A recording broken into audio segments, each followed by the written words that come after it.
Bharatiya Janata party પ્રદેશની સૂચના પ્રમાણે જામનગર જિલ્લા ભારતીય જનતા પાર્ટીએ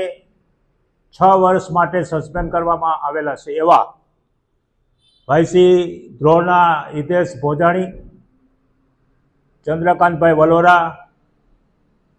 હરીશચંદ્રસિંહ જાડેજા કાલાવડ, રાજુભાઈ કાલરિયા જામજોધપુર, ચંદ્રિકાબેન ખાંટ મહિલા મોરચાના પ્રમુખ પણ છે તેઓ જામજોધપુર,